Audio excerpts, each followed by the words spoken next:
Kalau ada orang berbuat baik, maka jelas kalau di akhirat balasannya surga. Tapi sebelum di akhirat, di dunia ini juga Allah Subhanahu wa ta'ala memberikan balasan kebaikan yang dia lakukan.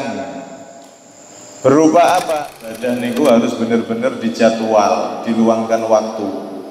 Jangan nunggu waktu luang. Sami kali majelis ngeten iki harus diluangkan waktu, jangan nunggu waktu luang. Nek nunggu waktu luang niku enggak luang-luang. Akhirnya mungkin sampai melebu luang.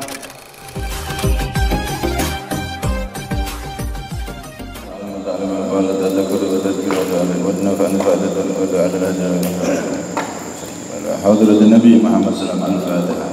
Bismillahirrahmanirrahim. Alhamdulillahirabbil alamin. Ar-Rahmanir-Rahim. Maliki yaumiddin. Iyyaka na'budu wa iyyaka nasta'in. Ihdinas siratal mustaqim. Siratal ladzina an'amta 'alaihim ghairil maghdubi 'alaihim waladdallin. Bismillah walhamdulillah wassalatu wassalamu ala Rasulillah Sayyidina Muhammad bin Abdullah wa ala alihi wa sahbihi wa man wala la hawla wa la quwwata illa billah. Rabbi syrah li sadri wa yassir li amri wa ahlul 'uqdatam min lisani yafqahu qawli saddid lisani wahdi qalbi bihaqqi sayyidina Muhammadin nabi sallallahu alaihi wasallam. Dusturagam ya ahlal dargi wa ya ahlal batin wa ya ahlal nawbati wa ya ahlal nur. Amma ba'd. Jamaah semuanya yang dirahmati oleh Allah Subhanahu wa taala, alhamdulillah. Allah Subhanahu wa taala mengizinkan dan mengumpulkan kita semua di tempat yang mulia ini, yakni masjid, di rutinan malam Kamis ini. Semoga Allah Subhanahu wa taala sebagaimana kita dikumpulkan untuk mempelajari ilmu Nabi Muhammad sallallahu alaihi wasallam, kelak kita dikumpulkan bersama Nabi Muhammad sallallahu alaihi wasallam di surganya Allah Subhanahu wa taala. Semoga kita semua diberi umur panjang, sehat walafiat, terkabul segala hajat, dan setelah itu diberi kesempurnaan husnul khatimah. Amin Allahumma amin. Hadirin semuanya yang dirahmati oleh Allah Subhanahu wa taala, kita masuk pada hikmah yang ke-87. Qala al-musannif radhiyallahu anhu wa nafa'ana bihi fid dharain amin. Jalla Rabbuna an yu'amilahu al-'abdu nakda fayujazihi nasi'ah. Jalla Rabbuna, Maha Agung Rabbuna, Tuhan kita. An yu'amilahu al-'abdu, seseorang hamba beribadah kepadanya, beramal untuknya, nagdan secara kontan, fayujazihi nasi'atan, lantas Allah membalasnya secara tempo. Jadi di sini Al-Imam Ibnu Athaillah Sakandari menjelaskan bahwasanya kalau hambanya Allah itu beribadah di dunia, dia kontan melakukan amal ibadah saat hidup, maka Maha Agung Allah alias tidak mungkin Allah kok enggak bales saat dia masih hidup. Hambanya beribadah secara kontan saat hidup, maka Allah pun juga akan balas ibadahnya secara kontan ketika dia masih hidup. Tidak mungkin dibalas dengan nasi'atan, tempo. Jadi nek wong niku beramal ketika masih hidup, maka Allah juga akan balas saat dia masih hidup, dan juga nanti di akhirat akan diberi bonus tambahan. Ya. Karena itu setiap dari kita itu akan diberi oleh Allah dari amalnya, buah dari amalnya di dunia ini sebelum nanti di akhirat. Alias tendonya ya dibales, dan akhirat ya dibales. Kalau ada orang berbuat baik, maka jelas kalau di akhirat balasannya surga. Tapi sebelum di akhirat, di dunia ini juga Allah Subhanahu wa taala memberikan balasan kebaikan yang dia lakukan. Berupa apa? Keberkahan hidup, ketenangan hidup, dan seterusnya. Sebaliknya, kalau ada orang itu berbuat jelek, kemaksiatan, maka jelas kalau di akhirat nanti Allah akan balas neraka jika dia tidak tobat. Tapi sebelum di akhirat, Allah juga membalas di dunia berupa apa? Kesempitan hidup, bahkan mungkin penyakitan ini, penyakitan itu. Wong nek maksiat kakean narkoba, badannya sakit. Wong nek maksiat kakean judi online, morat marit rumah tangganya, dan seterusnya. Artinya di sini Allah itu akan membalas hambanya perbuatannya di dunia juga di akhirat. Nek balasan gajian sing asli ya ning akhirat. Di dunia ini Allah memberikan ceperan aja.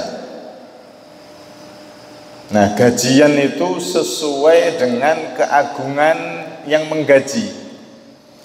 Jenengan nek misale kerja ten Jakarta niku UMR, upah minimal regional, upah kerja di sana minimal sekitar 5 juta sekian. Kenapa? Karena daerahnya, pabrik-pabriknya maju, maka upah kerja di sana lebih tinggi daripada daerah lain. Begitu juga kalau ada orang kerja di luar negeri, niku UMR-nya, upahnya standarnya juga beda. Ten Jepang misalnya, enten kerja ten Jepang niku sebulan sampai 50 juta. Ada yang di Arab Saudi sebulan 20-30 juta. Sesuai dengan kemajuan negara tersebut, maka gaji itu besarnya disesuaikan dengan kemajuan daerah atau tempatnya. Sama kalau kita kerja ke tempat bos ini tokonya maju, pabriknya maju, upahnya lebih besar. Sama juga kalau ada guru, dia ngajar di sekolah favorit grade A, maka gaji bulanannya lebih besar daripada guru yang ngajar di sekolah yang gak favorit. Jadi besarnya gaji itu juga ditentukan oleh majunya tempat yang dia tempati, yang dia kerja di situ. Begitu juga dengan Allah Subhanahu wa taala. Allah itu nek gaji hambane, gajiannya besar nanti di akhirat, surga, yang mana tidak bisa dibayangkan kenikmatannya. Jadi Allah gaji itu sesuai dengan keagungan kebesaran Allah. Allah maha besar, maha kaya, maka amal ibadah manusia nanti di akhirat gajine surga, yang mana disebutkan lamin dilu sa'din khairun minad dunya wa ma fiha. Tisu surga itu lebih baik, lebih mahal daripada dunia seisinya. Kita kerja, ibaratnya wong kerja niku salat ibadah cuman sedikit, bahkan cuman sebentar, 60 tahunan, 70 tahunan, dibalas surga selama-lamanya. Dibalas istana di surga, dibalas kenikmatan di surga yang begitu sangat besar. Kenapa? Karena memang disesuaikan dengan keagungan Allah. Allah maha agung, maha kaya, maka balasannya pun paling hebat, paling super mahal, yaitu surga. Nah, Selain Allah gaji surga atau Allah memberi sanksi neraka bagi mereka-mereka yang berbuat dosa, Allah juga memberi ceperan. Ibarat wong kerja ini kan enten gaji pokok, enten ceperan, enten bonus. Di dunia ini juga Allah ngasih bonus-bonus sebelum gajian nanti di akhirat. Bonusnya apa? Sebagaimana Allah Subhanahu wa taala berfirman, "Man 'amila shalihan min dzakarin aw untha wa huwa mu'minun falanuhyiyannahu hayatan thayyibah wa lanajziyannahum ajrahum bi ahsani ma kanu ya'malun."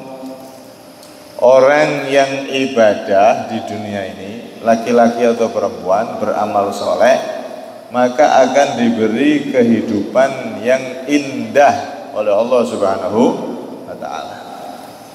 Kehidupan yang tentram, kehidupan yang bahagia, kehidupan yang diberkahi. Sebaliknya, wa man a'rada 'an dzikri fa inna lahu ma'isyatan dhanka wa nahsyuruhu yaumal qiyamati a'ma. Orang yang berpaling dari beribadah kepada Allah alias bermaksiat kepada Allah, maka dia diberi kehidupan yang sempit, kehidupan yang sumpek, kehidupan yang menyiksa batinnya, walaupun kelihatannya kaya raya, tapi sumpek, pusing setiap saatnya. Na'udzubillah min dzalik. Karena itu berusahalah kita untuk jadi orang yang taat kepada Allah agar hidup kita diberkahi. Bahkan dalam salah satu riwayat Allah Subhanahu wa taala berfirman di hadis qudsi, "Inni idza uti'tu raditu wa idza raditu baraktu wa barakati la nihayata laha wa inni idza usitu ghadibtu wa idza ghadibtu la'antu wa la'nati tablughu sabi'a minal walad." Sesungguhnya aku jika ditaati, kata Allah, maka aku akan ridha. Jika aku ridha, maka akan aku berkahi, dan keberkahanku tidak ada batasnya. Orang itu diberkahi, bahkan bisa jadi anaknya diberkahi, cucunya diberkahi, terus sampai cucu ke-7 atau bahkan lebih. Sebaliknya, kalau aku dimaksiati, kalau kata Allah, ghadibtu, aku murka. Kalau sudah aku murka, maka aku laknat hamba tersebut. Wa la'nati tablughus sabi'a minal walad, dan laknatku bisa jadi laknatipun Gusti Allah itu mengena hamba tersebut atau anaknya atau cucunya, bahkan sampai cucu ke-7 dilaknat oleh Allah gara-gara maksiat dari hamba tersebut. Na'udzubillah min dzalik. Karena itu jangan sampai kita menjadi orang-orang yang dilaknat, jauh dari rahmatnya Allah Subhanahu wa taala sebab bermaksiat. Ada satu riwayat Nabi SAW, beliau pernah bersabda, "Ma min yaumin illa wa yanzilu minas samai khamsun minal malaikah." Tidak ada satu hari kecuali ada malaikat turun dari langit sebanyak 5 malaikat. Yang pertama turun di Mekah, yang kedua turun di Madinah, yang ketiga turun di Baitul Maqdis yang ada di Palestina yang sekarang dijajah oleh Israel. Semoga mereka semua dilindungi, ditolong oleh Allah, dijaga oleh Allah. Amin Allahumma. Yang keempat turun di pemakaman kaum muslimin, kuburan. Yang kelima turun di pasar. Setiap hari ada 5 malaikat yang turun itu. Yang turun di Mekah, malaikat itu menyeru, "Ala man taraka faraidallahi ta'ala faqad kharaja min rahmatillahi ta'ala." Ketahuilah wahai manusia, siapa saja yang meninggalkan kewajiban-kewajibannya kepada Allah, ninggal sholat 5 waktu, ninggal puasa Ramadan, ninggal kewajiban, faqad kharaja min rahmatillah, maka berarti dia telah keluar, menjauh dari rahmatnya Allah Ta'ala. Kalau sudah jauh dari rahmat Allah, kasih sayang Allah, mau cari kebahagiaan lewat mana lagi? Nek wis wong niku adoh sangka rahmate Gusti Allah, kasih sayang dan cinta dari Allah, maka mau cari kebahagiaan kepada siapa dan lewat apa? Harta, dunia, pangkat tidak akan bisa memberi dia kebahagiaan, kecuali kebahagiaan semu sementara, dan setelah itu dia menderita batinnya. Na'udzubillah min dzalik. Malaikat yang kedua yang turun di Madinah mengatakan, ala man taraka sunanan Nabi sallallahu alaihi wasallam faqad kharaja min syafa'atih.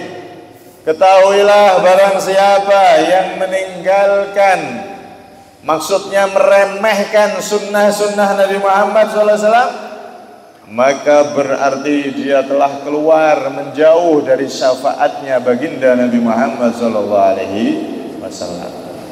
Karena itu sunnah-sunnahnya Nabi berusaha kita lakukan.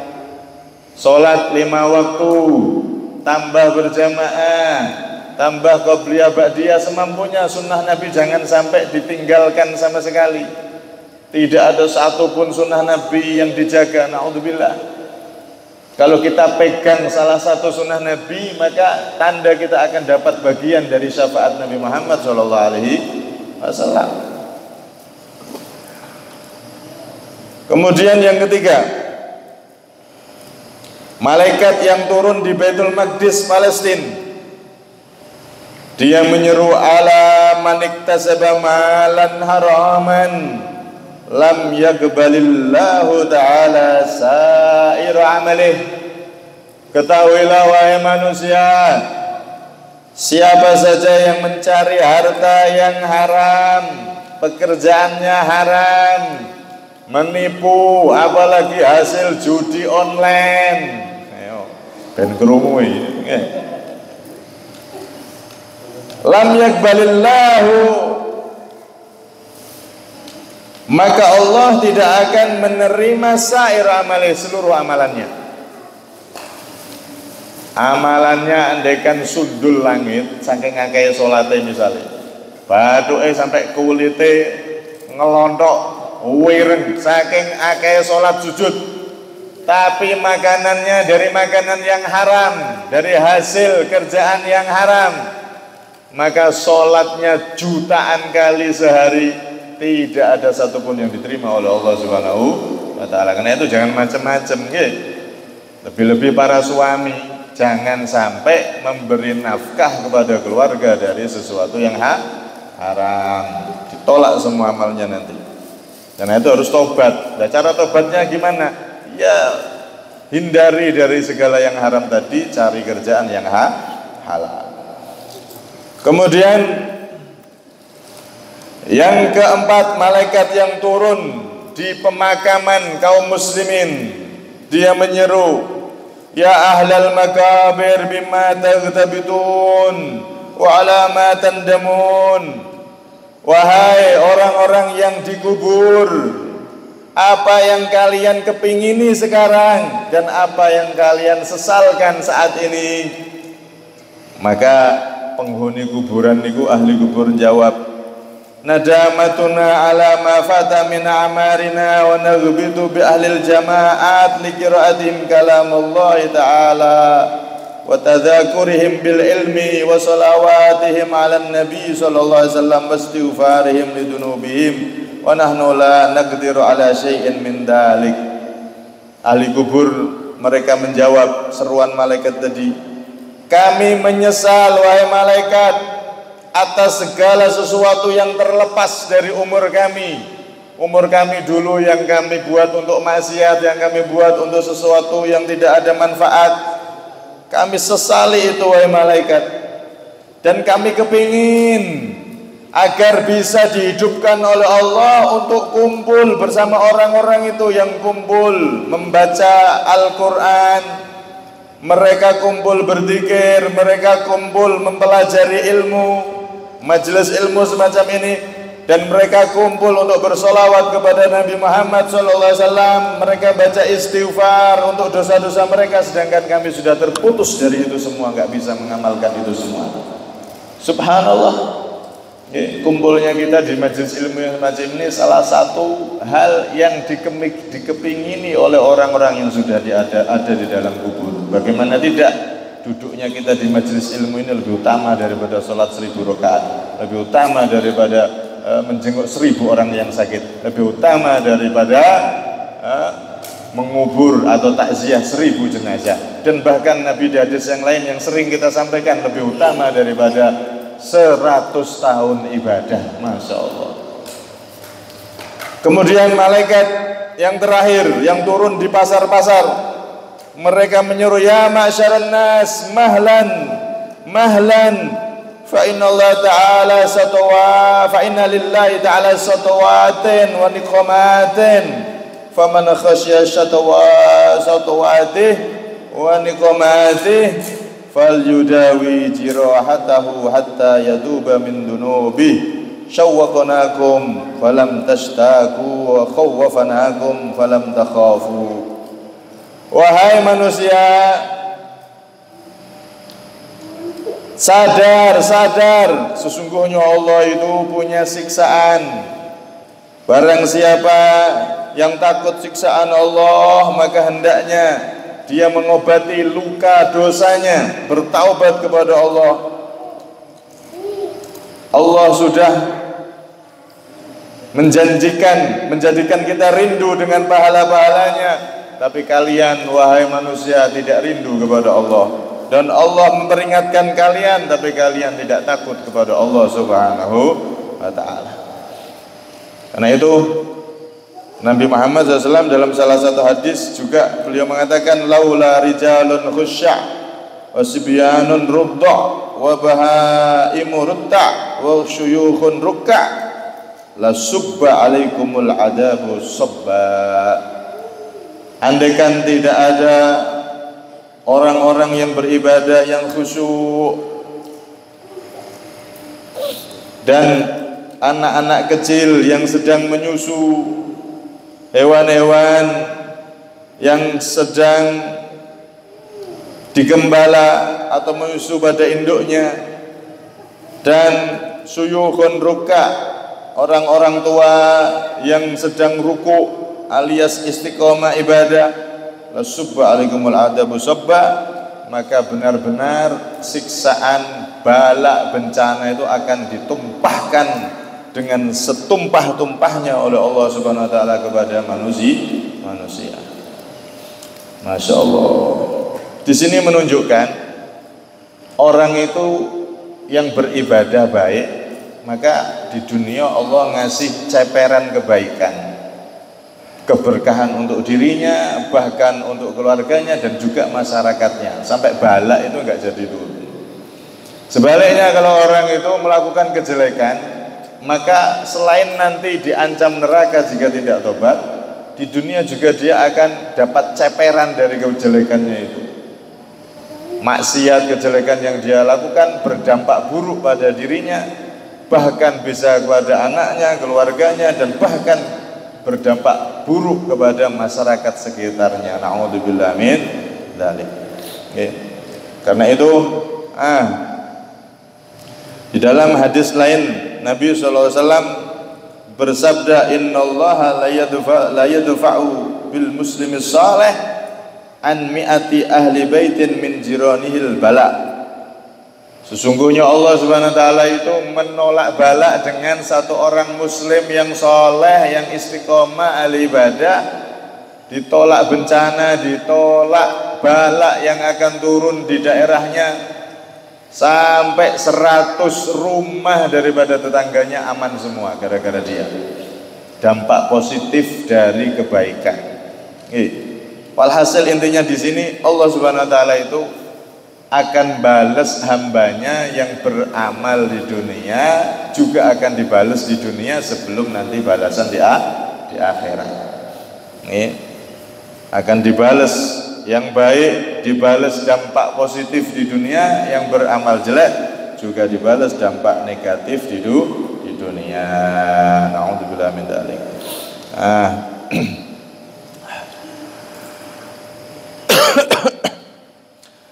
Terakhir, di dalam salah satu riwayat Nabi SAW beliau juga bersabda bahwasanya Allah Subhanahu wa taala berfirman, berarti hadis qudsi niki. Ya bna Adam, tafarragh li ibadati amla sadraka ghinan wa asuddu faqrak wa in lam taf'al mala'tu sadraka syughlan wa lam asudda faqrak. Wahai manusia, luangkanlah waktu li ibadati, untuk beribadah kepadaku. Ibadah niku harus benar-benar dijadwal, diluangkan waktu. Jangan nunggu waktu luang. Sami kali majelis ngeten niki harus diluangkan waktu, jangan nunggu waktu luang. Nek nunggu waktu luang niku enggak luang-luang, akhirnya mungkin sampai melebu luang. Harus dijadwal, jadwal untuk ngaji, jadwal untuk ibadah, ada jadwalnya untuk akhirat itu, untuk kegiatan-kegiatan yang akan menjadi bekal kita di akhirat. Kalau enggak akan disibukkan terus. Setan niku pinter, Pak. Anak ini, akhirnya kita dialihkan dari hal-hal yang begitu besar, ibadah kepada Allah, sehingga kita jadi orang yang rugi, dialihkan, dibelokkan dari itu semua. Makanya di sini Allah SWT berfirman dari qudsi, tafarragh li ibadati, luangkan waktu untuk ibadah sama aku. Nek enggak, umurmu akan habis ke sana sini tanpa ada bekal hasil yang akan kamu bawa kelak di akhirat. Kalau sudah kita mau meluangkan waktu, maka Allah akan balas sebelum di akhirat. Kalau di akhirat jelas nanti surga, ini ahli ibadah. Apa dibalas oleh Allah? Amla sadruka ghinan, aku akan balas, aku akan penuhi hatimu dengan rasa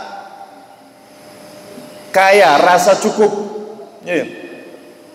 Jadi hatinya luas, hatinya ridho, hatinya tentram, diberi kekayaan hati oleh Allah Subhanahu wa taala. Bukan hanya itu, ada juga wa asuddu faqrak, ada juga Allah itu selain beri kekayaan hati, Allah juga menambal kefakiran alias diberi kekayaan yang dohir. Pokoknya salah satu atau dua-duanya. Wong nek taat Gusti Allah minimal dikasih kaya hati, tentrem uripe, enggak sumpek, walaupun duit mboten enten tapi sumpeke mboten nemen-nemen biasa mawon. Malah iso guyu kali bojone nggih. Mangan telo, mangan gerasak, mangan sambel tok iso guyu mesra sama istrinya. Di sebelah rumahnya ada orang kaya mentereng ke istana, tiap hari tengkar tok sama istrinya. Padahal mobilnya apik, omahe apik, tapi glonang-glonang bendino kayak gitu. Minimal dikasih kekayaan hati. Nomor dua, ada kalanya Allah itu selain ngasih kekayaan hati juga dikasih kekayaan dohir. Ini balasan kalau kita mau meluangkan waktu untuk ibadah kepada Allah. Minimal dikasih kekayaan hati, maksimal plus dikasih kekayaan secara dohir. Sebaliknya, jika kita tidak mau ibadah, wa in lam taf'al, jika kamu tidak mau ibadah, wahai manusia, malatu sadrak syughla, aku akan jadikan hatimu penuh dengan berkecamuk masalah, sumpek tok, walam asudda faqrak, dan aku tidak akan penuhi kebutuhanmu. Wes sugih tapi merasa kurang terus dan intinya. Kenapa seperti ini? Karena dia tidak mau meluangkan waktu alias beribadah kepada Allah Subhanahu wa taala. Walhasil intinya ibadah kita di dunia akan dibalas di dunia plus dibalas di akhirat.